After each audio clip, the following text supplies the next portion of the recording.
Welcome to speedearning.com। Technical analysis में chart से tool होते हैं और चार्ट्स के साथ में आप टेक्निकल एनालिसिस करते हैं। नॉर्मली जो चार्ट्स के टाइप है उसमें आप लाइन चार्ट देखते हैं, बार चार्ट, एरिया चार्ट और कैंडलस्टिक चार्ट। तो लाइन चार्ट और एरिया चार्ट लगभग मिलते जुलते हैं, बार चार्ट और कैंडलस्टिक चार्ट काफ़ी मिलते जुलते हैं, बल्कि कह सकते हैं बार चार्ट का ज़्यादा एडवांस वर्जन कैंडलस्टिक चार्ट होता है। तो हम मेनली दो चीज़ों पे फोकस करेंगे, लाइन चार्ट और कैंडलस्टिक चार्ट पे। तो इन दोनों में डिफरेंस क्या होता है? जब आप लाइन चार्ट के साथ स्टडी करते हैं तो लाइन चार्ट बनता है क्लोजिंग प्राइस के साथ में। लाइन चार्ट में आपको जो मूवमेंट का इंटेंसिटी है, रेट ऑफ चेंज, वो उतना क्लियरली नहीं दिखता। आपको एक लाइन बढ़ती घटती हुई नजर आ रही है, आपको दिखा कि हाँ एक लाइन एक दिन में शेयर ऐसे 5% बढ़ गया है और उतार चढ़ाव भी उसमें नजर आ रहा है। लेकिन कैंडलस्टिक चार्ट ये क्लोजिंग प्राइस से नहीं बनता है, इसमें ओपन हाई लो क्लोज सबका इस्तेमाल करते हैं, उससे ही कैंडल बनता है। आपको वहाँ पे हाई भी देखने को मिलता है और इसके साथ में आपको वो इंटेंसिटी दिखती है किस वक्त अचानक रेट ऑफ चेंज बढ़ा और कब अचानक से एक बड़ा मूवमेंट, एक बड़ी तेजी या बड़ी मंदी आई। तो ग्राफिकली बड़ी दूर से अगर हम कैंडल्स को देखते हैं तो भी ये अंदाज़ा लगा सकते हैं कि इस वक्त बाजार बढ़ गया है, इस वक्त बाजार गिर गया है। दूर से हमको दिख रहा है कि 3 रेड कैंडल, एक छोटी एक बड़ी, उससे भी बड़ी रेड कैंडल नज़र आ रही है, तो हमको मालूम पड़ेगा कि अच्छा यार एक मंदी का दौर आया है। उसमें अब कई बार जैसे लाइन चार्ट को देखने गए, कमोडिटीज़ में गोल्ड और सिल्वर ने जो हाई बनाया था वो लाइन चार्ट में बड़ी मुश्किल से नज़र आता है, नज़र ही नहीं आता, जबकि कैंडलस्टिक चार्ट में वो हाई आपको नज़र आता है। कारण क्या है कि जब सिल्वर ने अपना हाई बनाया था, ऑल टाइम हाई 75,000 के आसपास का हाई बना के आई, वो 68,000 से उस दिन ऊपर गई थी, 2 घंटे के लिए उस लेवल को टच किया और वापस नीचे आके क्लोज हुई।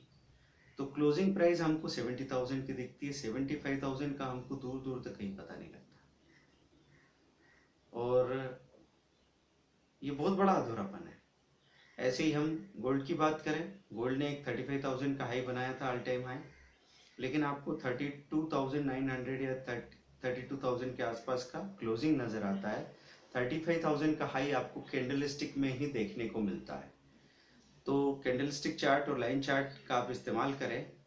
लाइन चार्ट को देखते वक्त आपको एक जगह ज़्यादा फायदा हो सकता है, जब हम कैंडलस्टिक चार्ट को लाइन चार्ट को बड़ा करते हैं तो बड़ा करने पे कई सारे डॉटेड लेवल्स आपको नजर आने लगते हैं। उन डॉटेड लेवल में रेंज को पहचानने में थोड़ी सुविधा हो सकती है। लाइन चार्ट में हम देखते हैं कि लाइन आके किसी पर्टिकुलर लाइन को टच कर रही है, डॉटेड लाइन को, तो ये नजर आ रहा है कि 2 या 3 बार या 4 बार इस लाइन को एग्जैक्टली प्राइस की लाइन ने टच किया है, तो वो सपोर्ट लेवल है। ऊपर की तरफ कहीं दूसरी डॉटेड लाइन को टच किया, बार बार ऊपर जाके 2 बार 3 बार कहीं टच किया, तो वो एक अच्छा पोटेंशियल रेजिस्टेंस लेवल है। और इन दोनों के टूटने पे बियॉन्ड दैट लेवल हम लोगों को एक पॉजिटिव ब्रेकआउट और नेगेटिव ब्रेकआउट की खबर मिलती है, उसका इस्तेमाल हम लोग कर सकते हैं। तो आपको हमेशा ये चीज़ देखनी चाहिए कि लाइन चार्ट में क्या ड्यूरेशन चल रहा है। सबसे पहले नीचे देखिए ड्यूरेशन क्या है और उधर प्राइस की लाइन और उसके पैमाने को देखिए, क्योंकि जितना बड़ा चार्ट देखेंगे स्केल उतना ही बड़ा हो जाएगा। इसलिए आपको बड़ी बड़ी मंदी में ऐसा लगेगा एक छोटा सा डिप है। 10 साल का चार्ट देखेंगे तो निफ्टी में 2000 पॉइंट का डिप भी इतना छोटा सा नजर आएगा। आपको अगर गौर नहीं करेंगे तो मालूम ही नहीं पड़ेगा कितनी बड़ी गिरावट है। अगर सिल्वर का हम आपको 10 साल का चार्ट देखने को कहेंगे तो 10 साल के चार्ट में सिल्वर का बड़ा सा डिप इतनी छोटी सी लकीर की तरह दिखाई देगा, और वही 10 दिन के चार्ट में जब आप देखेंगे तो छोटा सा मूवमेंट बड़ी बड़ी लकीरों में नजर आएगा। ये बातें बड़ी सिंपल कॉमन सेंस वाली है, लेकिन फिर भी आपके ध्यान में दिलाना जरूरी है ताकि आप चार्ट देखते वक्त इनको इग्नोर न कर लें। ठीक है। moneycontrol.com में जब आप देखने जाते हैं तो वहाँ ड्यूरेशन क्लियर लिखा होता है। वहाँ पे ड्यूरेशन में लिखा है 1 day, 1 month, 6 month, 1 year, 3 year, 5 year और मैक्स मतलब मैक्सिमम। 10 से 15 साल का चार्ट वहाँ पे आपको मैक्सिमम में दिख सकता है। तो वहाँ सीधे सीधे ड्यूरेशन की बात हो रही है, लेकिन in.investing.com में जब आप चार्ट देखने जा रहे हैं तो वहाँ पे ड्यूरेशन नहीं, वहाँ पे टाइम फ्रेम बताया जा रहा है। तो आपको ये देखना है कि अगर टाइम फ्रेम 1 मिनट का है तो एक कैंडल 1 मिनट की है, 5 मिनट का है तो कैंडल 5 मिनट की है। तो जितना छोटा टाइम फ्रेम होगा उतना ही छोटा ड्यूरेशन का चार्ट बन पाएगा, क्योंकि उतनी ज़्यादा कैंडल अकोमोडेट करनी पड़ेगी। कभी आपने देखा कि ड्यूरेशन हमने 5 आवर ले लिया तो चार्ट का ड्यूरेशन बढ़ के 2 महीना हो सकता है। आपने 1 डे कर दिया तो वो और बढ़ जाएगा। आपने अगर वहाँ पे 1 वीक कर दिया तो चार्ट 2 साल का हो जाएगा। अगर आपने टाइम फ्रेम को 1 मंथ चुन लिया तो जब एक कैंडल 1 महीने की बन रही है तो उसमें 9-10 साल का चार्ट अकोमोडेट हो जाएगा। तो ये गौर से देखने की आदत डालिए। और कभी भी चार्ट के मामले में ऐसा मत सोचिए कि हम आज सुबह बैठे और शाम तक चार्ट को पूरा समझ के निकल जाए, या 2 दिन 3 दिन में चार्ट को समझ लें। चार्ट को देखने की प्रैक्टिस अगर आप कम से कम 2 महीने तक करते रहेंगे तो तीसरे महीने से अचानक आप में वो जो हम कहते हैं इंट्यूशन या सिक्स्थ सेंस वो डेवलप होने लगती है। आपको चार्ट की बारीकियां दिखने लगती है, क्योंकि एक बार कोई पैटर्न बना फिर वो चला गया, फिर दूसरा कोई पैटर्न आ गया फिर वो चला गया, तीसरी चौथी बार में पहला वाला पैटर्न रिपीट हुआ। तो ऐसे जब साइकिल पूरा होता है तब जाके इंसान को समझ में आता है कि कैसे मार्केट शॉर्ट टर्म में और लॉन्ग टर्म में और इंट्राडे में बिहेव करता है। तो इंट्राडे का बिहेवियर भी इस पूरे 5 साल के, 1 साल के, 10 साल के बिहेवियर का एक छोटा सा हिस्सा है। आप इसको पीछे से डिस्कनेक्ट नहीं कर सकते। वो एक दिन का बिहेवियर है, लेकिन उसमें कंट्रीब्यूशन पिछले साल भर का भी है, 10 साल का भी हो सकता है। क्योंकि अगर कोई ऑल टाइम हाई टूट रहा है, अगर कोई 52 हफ्तों का हाई टूट रहा है तो इंट्राडे में वो स्टॉक उस दिन 10% भी भाग रहा है। तो 52 हफ्तों का हाई टूटा तब तो 10% भागा है, नहीं तो उसके इतना भागने का कोई कारण नहीं था, है ना। और फिर ऑल टाइम हाई में 1, 2, 3 पिक्स बना दिए, उसके बाद एकदम से गिरावट आई, बहुत बड़ी गिरावट देख रहे हैं, 20% नीचे आ गया स्टॉक। तो क्यों हुआ ऐसा? क्योंकि जबरदस्त अप्रिसिएशन आया था प्राइस में, प्राइस ने बहुत नए नए पिक्स बनाए थे अनरिजनेबल तेजी का फायदा उठाते हुए।